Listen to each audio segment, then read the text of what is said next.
प्रधानमंत्री नरेंद्र मोदी मन की बात कार्यक्रम को संबोधित कर रहे हैं। क्या कुछ कह रहे हैं, सुनवाते हैं। आप सबका स्वागत है। इन दिनों चैंपियंस ट्रॉफी चल रही है और हर तरफ क्रिकेट का माहौल है। क्रिकेट में सेंचुरी का रोमांच क्या होता है ये तो हम सब भली भांति जानते हैं, लेकिन आज मैं आप सबसे क्रिकेट नहीं बल्कि भारत ने स्पेस में जो शानदार सेंचुरी बनाई है उसकी बात करने वाला हूं। पिछले महीने देश इसरो के 100वें रॉकेट की लॉन्चिंग के साक्षी बने हैं। ये केवल एक नंबर नहीं है बल्कि इससे स्पेस साइंस में नित नई ऊंचाइयों को छूने के हमारे संकल्प का भी पता चलता है। हमारी स्पेस जर्नी की शुरुआत बहुत ही सामान्य तरीके से हुई थी। इसमें कदम कदम पर चुनौतियां थी, लेकिन हमारे वैज्ञानिक विजय प्राप्त करते हुए आगे बढ़ते ही गए। समय के साथ अंतरिक्ष की इस उड़ान में हमारी सफलताओं की लिस्ट काफी लंबी होती चली गई। लॉन्च व्हीकल का निर्माण हो, चंद्रयान की सफलता हो, मंगलयान हो, आदित्य L1 या फिर एक ही रॉकेट से एक ही बार में 104 सैटेलाइट्स को स्पेस में भेजने का अभूतपूर्व मिशन हो। इसरो की सफलताओं का दायरा काफी बड़ा रहा है। बीते 10 वर्षों में ही करीब 460 सैटेलाइट्स लॉन्च की गई हैं और इसमें दूसरे देशों की भी बहुत सारी सैटेलाइट्स शामिल है। हाल के वर्षों की एक बड़ी बात यह भी रही है कि स्पेस साइंटिस्ट की हमारी टीम में नारी शक्ति की भागीदारी लगातार बढ़ रही है। मुझे यह देखकर भी बहुत खुशी होती है कि आज स्पेस सेक्टर हमारे युवाओं के लिए बहुत फेवरेट बन गया है। कुछ साल पहले तक किसने सोचा होगा कि इस क्षेत्र में स्टार्टअप और प्राइवेट सेक्टर की स्पेस कंपनियों की संख्या सैकड़ों में हो जाएगी।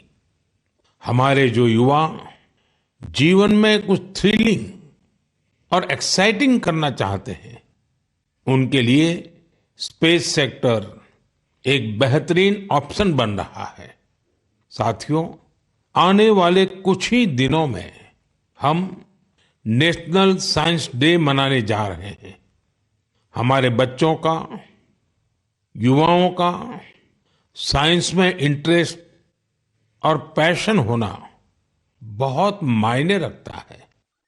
इसे लेकर मेरे पास एक आइडिया है जिसे आप one day as a scientist कह सकते हैं।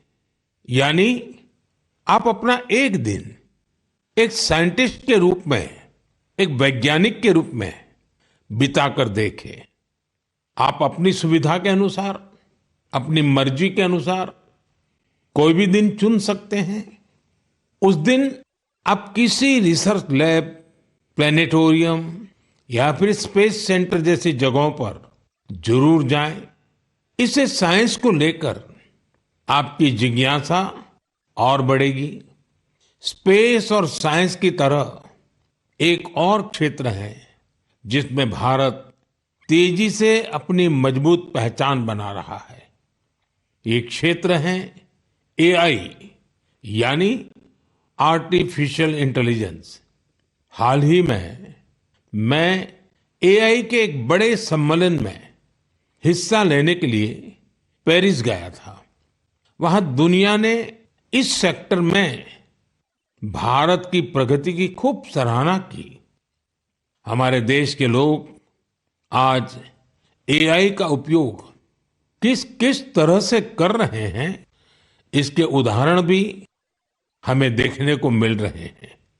अब जैसे तेलंगाना में आदिलाबाद के सरकारी स्कूल के एक टीचर थोड़ासम कैलाश जी हैं।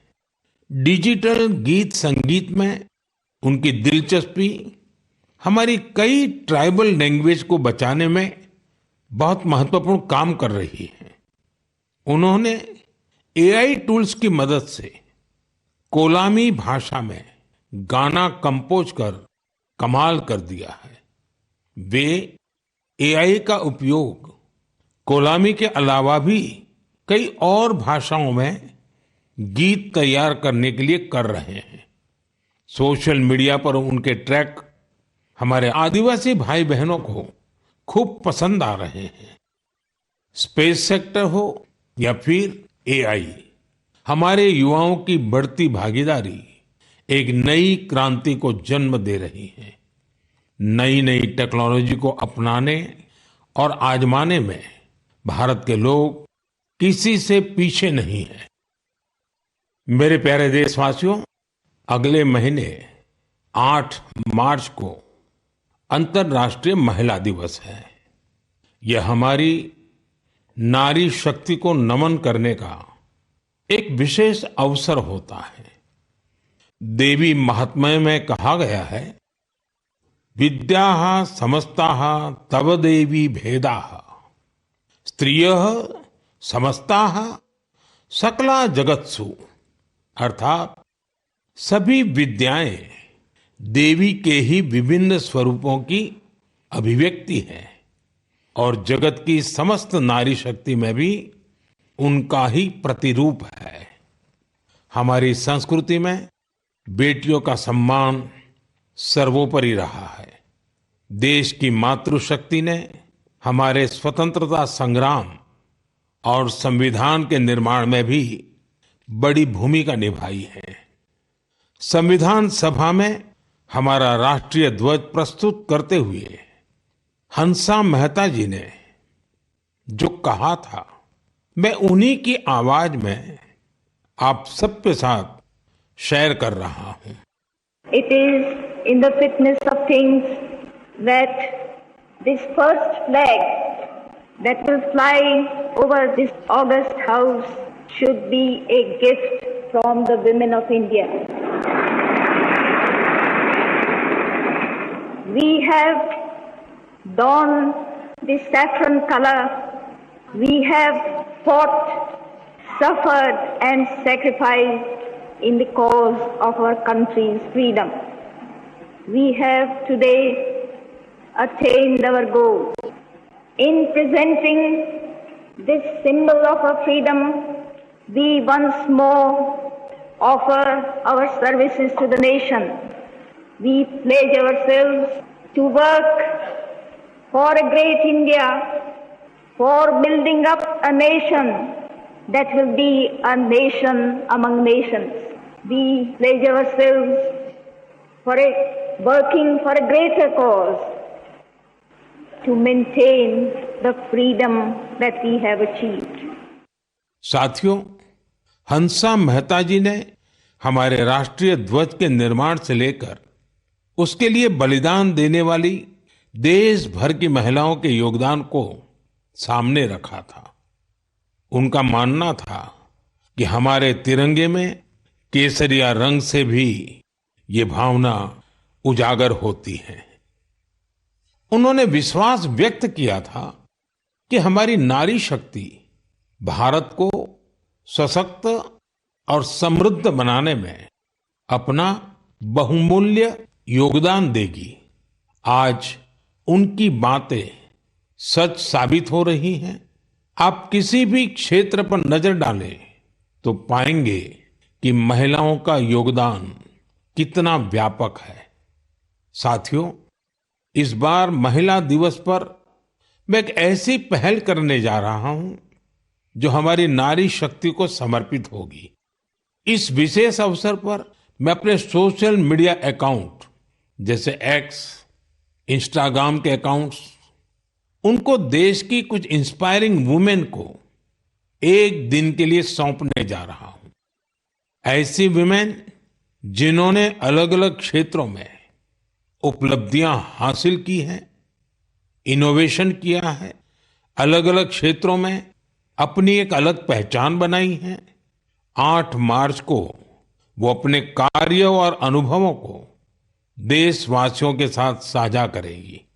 प्लेटफॉर्म भले ही मेरा होगा, लेकिन वहां उनके अनुभव, उनकी चुनौतियां और उनकी उपलब्धियों की बात होगी। यदि आप चाहती हैं कि ये अवसर आपको मिले, तो नमो ऐप पर बनाए गए विशेष फोरम के माध्यम से इस प्रयोग का हिस्सा बने और मेरे एक्स और इंस्टाग्राम अकाउंट से पूरी दुनिया तक अपनी बात पहुंचाए। तो आइए इस बार महिला दिवस पर हम सब मिलकर अदम्य नारी शक्ति को सेलिब्रेट करें, सम्मान करें, नमन करें। मेरे प्यारे देशवासियों, आप में से बहुत सारे लोग ऐसे होंगे जिन्होंने उत्तराखंड में हुए राष्ट्रीय खेलों के रोमांच का आनंद उठाया होगा। देश भर के 11,000 से अधिक एथलीट्स ने इसमें शानदार प्रदर्शन किया। इस आयोजन ने देवभूमि के नए स्वरूप को पेश किया। उत्तराखंड अब देश में स्ट्रांग स्पोर्टिंग फोर्स के रूप में भी उभर रहा है।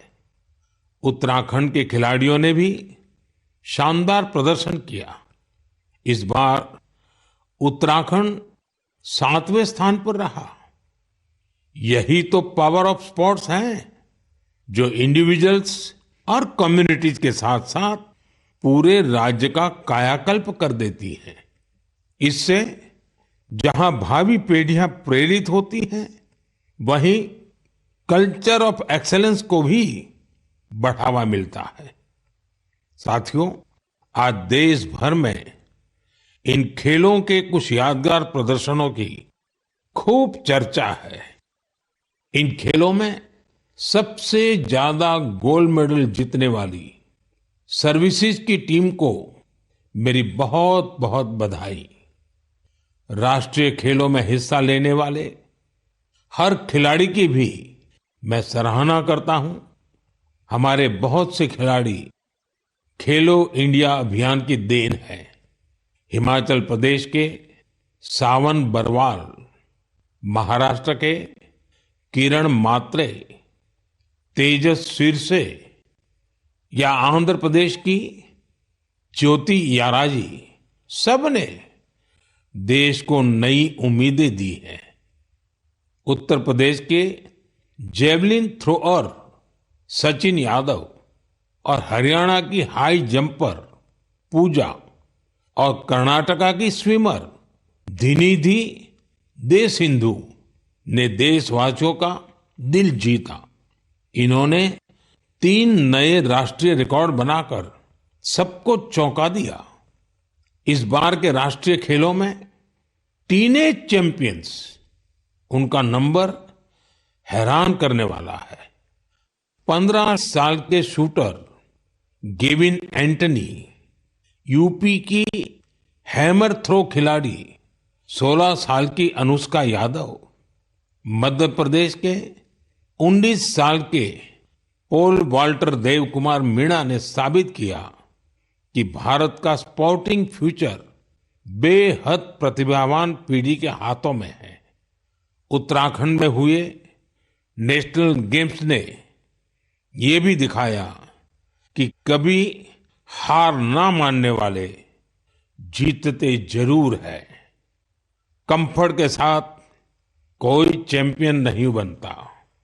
मुझे खुशी है हमारे युवा एथलीटों के डिटर्मिनेशन और डिसिप्लिन के साथ भारत आज ग्लोबल स्पोर्टिंग पावर हाउस बनने की ओर तेजी से आगे बढ़ रहा है। मेरे प्यारे देशवासियों, देहरादून में नेशनल गेम्स की ओपनिंग के दौरान मैंने एक बहुत ही अहम विषय उठाया है, जिसने देश में एक नई चर्चा की शुरुआत की है। ये विषय है ओबेसिटी, यानी मोटापा। एक फिट और हेल्दी नेशन बनने के लिए हमें ओबेसिटी की समस्या से निपटना ही होगा। एक स्टडी के मुताबिक आज हर 8 में से एक व्यक्ति ओबेसिटी की समस्या से परेशान है। बीते वर्षों में ओबेसिटी के मामले दोगुने हो गए हैं, लेकिन इससे भी ज्यादा चिंता की बात यह है कि बच्चों में भी मोटापे की समस्या 4 गुना बढ़ गई है।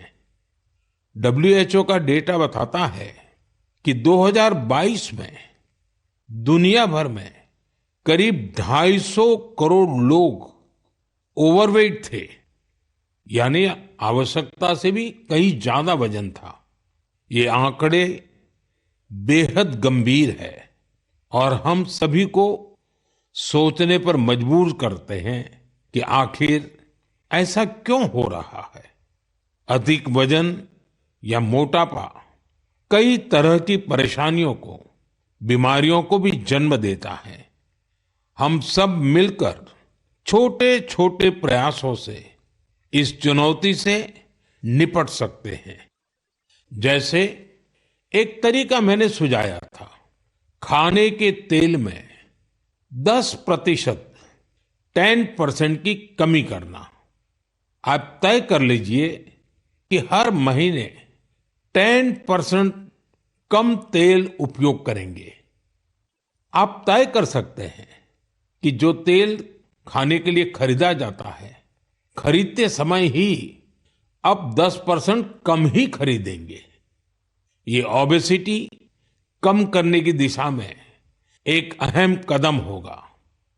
मैं आज मन की बात में इस विषय पर कुछ स्पेशल मैसेज भी आप लोगों से शेयर करना चाहता हूं।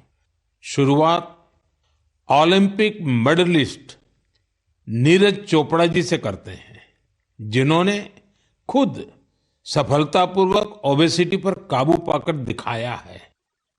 सभी को नमस्ते, मैं नीरज चोपड़ा आज आप सभी को बताना चाहता हूं कि हमारे माननीय प्रधानमंत्री श्री नरेंद्र मोदी जी ने मन की बात में इस बार ओबेसिटी के बारे में चर्चा की है, जो हमारे देश के लिए बहुत ही अहम मुद्दा है।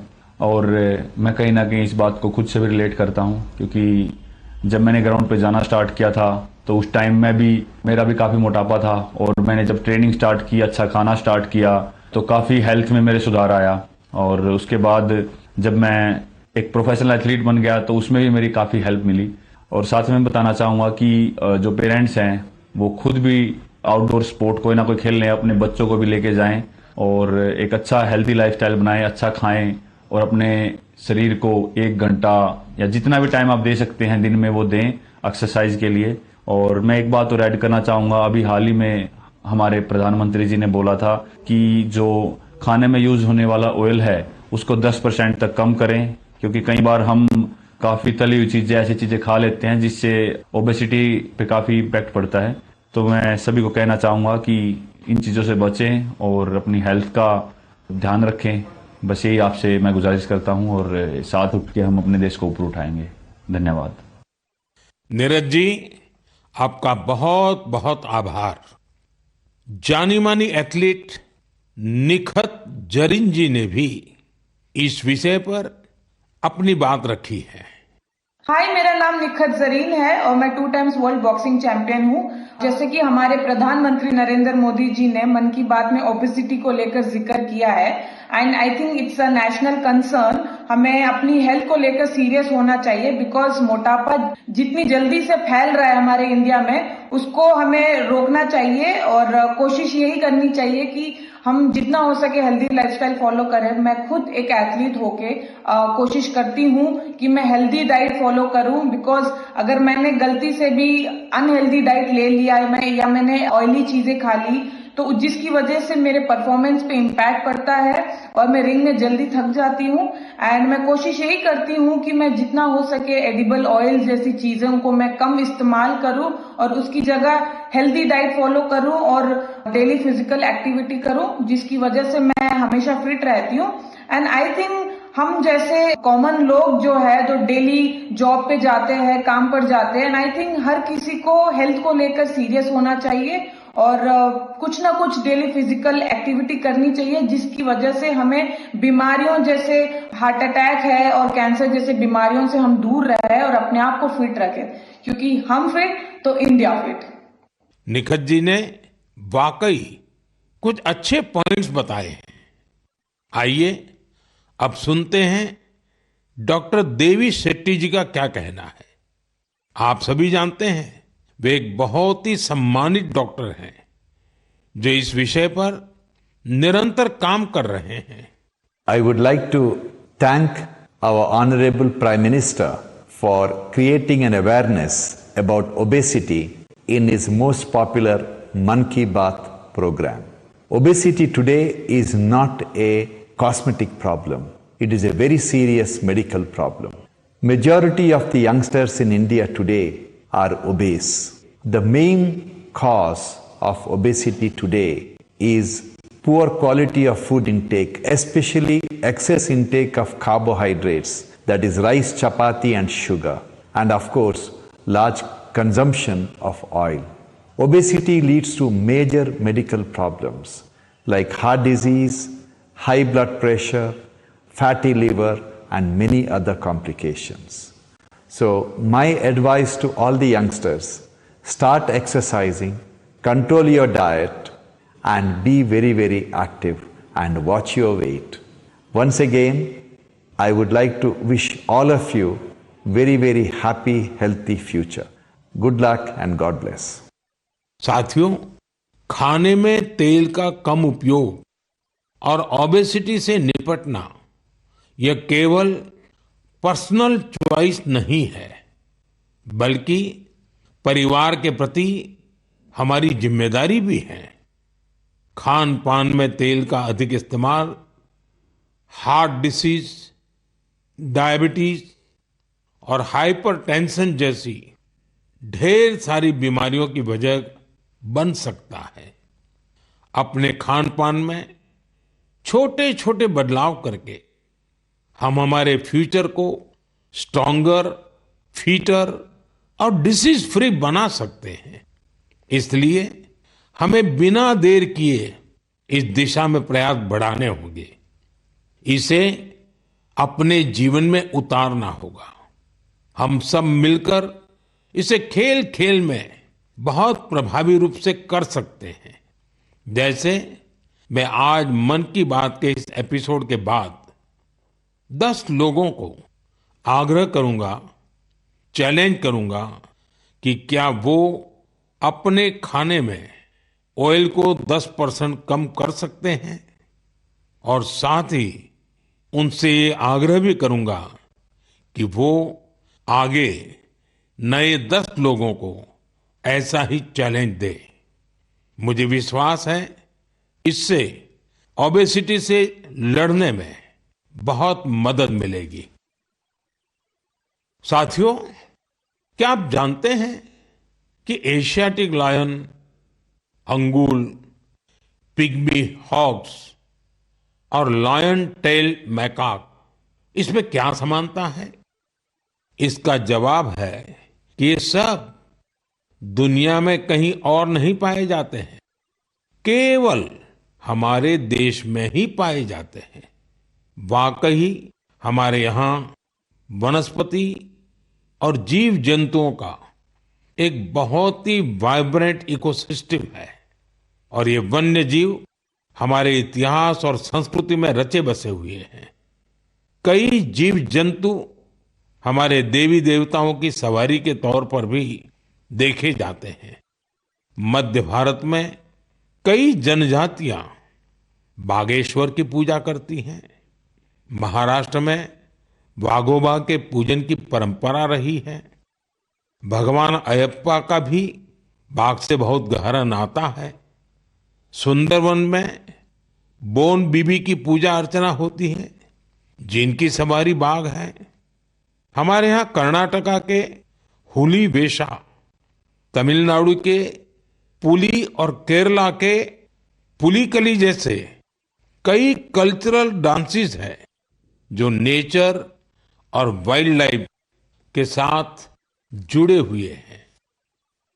मैं अपने आदिवासी भाई बहनों का भी बहुत आभार करूंगा, क्योंकि वो वाइल्ड लाइफ प्रोटेक्शन से जुड़े कार्यों में बढ़ चढ़कर भागीदारी करते हैं।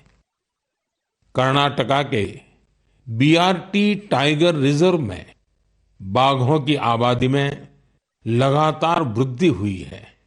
इसका बहुत क्रेडिट सोलिगा ट्राइब्स को जाता है, जो बाघ की पूजा करते हैं। इनके कारण इस क्षेत्र में मैन एनिमल कॉन्फ्लिक्ट ना के बराबर होता है। गुजरात में भी लोगों ने गीर में एशियाटिक लायंस की सुरक्षा और संरक्षण में महत्वपूर्ण योगदान दिया है।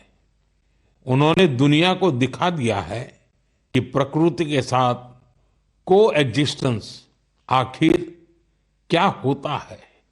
साथियों, इन प्रयासों के कारण ही पिछले कई वर्षों में बाघ, तेंदुए, एशियाटिक लायंस, राइनो और बारहसिंगा की आबादी तेजी से बढ़ी है और भारत में वन्य जीवों की डाइवर्सिटी कितनी खूबसूरत है, ये भी गौर करने लायक है। एशियाटिक लायंस देश के पश्चिमी हिस्से में पाए जाते हैं, जबकि टाइगर का क्षेत्र है पूर्वी, मध्य और दक्षिण भारत। वहीं राइनो पूर्वोत्तर में मिलते हैं। भारत का हर हिस्सा न केवल प्रकृति के लिए संवेदनशील है, बल्कि वाइल्ड लाइफ प्रोटेक्शन के लिए भी प्रतिबद्ध है। मुझे अनुराधा राव जी के बारे में बताया गया है, जिनकी कई पीढ़ियों का नाता अंडमान निकोबार आइलैंड से रहा है। अनुराधा जी ने कम उम्र में ही एनिमल वेलफेयर के लिए खुद को समर्पित कर दिया था। 3 दशकों से उन्होंने हिरण और मोर की रक्षा को अपना मिशन बनाया। यहाँ के लोग तो उन्हें डियर वुमेन के नाम से बुलाते हैं। अगले महीने की शुरुआत में हम वर्ल्ड वाइल्ड लाइफ डे मनाएंगे। मेरा आग्रह है कि आप वाइल्ड लाइफ प्रोटेक्शन से जुड़े लोगों का हौसला जरूर बढ़ाएं। यह मेरे लिए बहुत संतोष की बात है। इस क्षेत्र में अब कई स्टार्टअप भी उभर कर सामने आए हैं। साथियों, यह बोर्ड एग्जाम का सीजन है। मैं अपने युवा साथियों यानी एग्जाम वॉरियर्स को उनकी परीक्षाओं के लिए बहुत बहुत शुभकामनाएं देता हूं। आप बिना कोई स्ट्रेस लिए पूरी पॉजिटिव स्पिरिट के साथ अपने पेपर दीजिए। हर वर्ष परीक्षा पे चर्चा में हम अपने एग्जाम वॉरियर से परीक्षाओं से जुड़े अलग अलग विषयों पर बात करते हैं। मुझे खुशी है कि अब ये कार्यक्रम एक संस्थागत रूप लेता जा रहा है, इंस्टीट्यूशनलाइज हो रहा है। इसमें नए नए एक्सपर्ट्स भी जुड़ते चले जा रहे हैं। इस साल हमने एक नए फॉर्मेट में परीक्षा पे चर्चा करने का प्रयास किया। एक्सपर्ट्स के साथ 8 अलग अलग एपिसोड भी शामिल किए गए। हमने ओवरऑल एग्जाम से लेकर हेल्थ केयर और मेंटल हेल्थ के साथ खान पान जैसे विषयों को भी कवर किया। वहीं पिछले टॉपर्स ने भी अपने विचार और अनुभव सभी के साथ शेयर किए। बहुत से युवाओं, उनके पेरेंट्स और टीचर्स ने इस बारे में मुझे पत्र लिखे हैं। उन्होंने बताया है कि ये फॉर्मेट उन्हें बहुत ही अच्छा लगा है, क्योंकि इसमें हर विषय पर विस्तार से चर्चा की गई। इंस्टाग्राम पर भी हमारे युवा साथियों ने इन एपिसोड को बड़ी संख्या में देखा है। आप में से बहुत सारे लोगों को इस कार्यक्रम का आयोजन दिल्ली की सुंदर नर्सरी में किया जाना यह भी बहुत पसंद आया। हमारे जो युवा साथी परीक्षा पे चर्चा के इन एपिसोड को अब तक नहीं देख पाए हैं, वे इन्हें जरूर देखें। ये सारे एपिसोड नमो ऐप पर रखे हुए हैं। एक बार फिर अपने एग्जाम वॉरियर्स को मेरा यही मैसेज है, be happy and stress free. मेरे प्रिय साथियों, मन की इस बात में इस बार मेरे साथ इतना ही।